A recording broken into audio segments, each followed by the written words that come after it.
جہاد کے لیے جب کبھی کسی بھی چیز کی ضرورت پڑی انکار کرو گے؟ کس کی رضا کی خاطر؟ انشاءاللہ مالک ہم تیرے دین کی خاطر جب کبھی کہیں جہاد کو ہمارے مال کی ضرورت پڑی، ہماری جان کی ضرورت پڑی، اولاد کی ضرورت پڑی، مالک ہم تیرے دین کی خاطر تیری رضا کے لیے سب کچھ جہاد میں اسلام کی خاطر پیش کرنے کو اور اللہ کے فضل سے ہم اپنی پاک فوج کے شانہ بشانہ جیسے ہی فوج اشارہ کرے گی ہم کود پڑیں گے انشاءاللہ۔ ان گائے کے پیشاب پینے والوں کی کیا ضرورت ہے؟ گائے کا پیشاب جو پیے گا تو بہادری بھی تو اتنی ہی ہوگی، جو بتوں کو پوجے گا اس میں شجاعت بھی تو اتنی ہوگی۔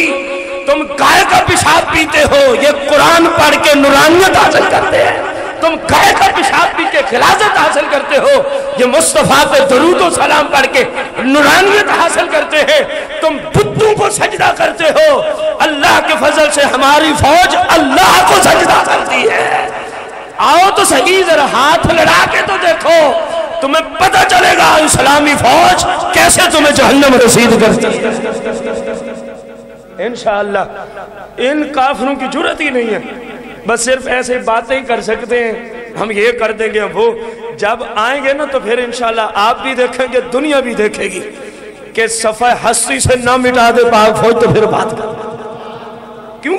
فوج کا ترا امتیاز ہی ہماری فوج کا یہی ہے، انہوں نے اپنی زندگی سے شہادت کو زیادہ محبوب رکھا ہوا ہے، اور جس بندے کا یہ نظریہ ہو مجھے زندہ رہنے سے بہتر ہے کہ میں شہید ہو جاؤں، تو اس کا مقابلہ یہ کر سکتے ہیں جو موت کا نام سن کے ڈر جاتے ہیں۔ ان کافروں کی جرات ہی کہاں ہے؟ یہ مودی تو ویسے ہی بغیرتیاں کرتا رہتا ہے، ان کی جرات نہیں کہ اسلام کے ساتھ کبھی بھی جنگ کا یہ سوچ بھی نہیں سکتے۔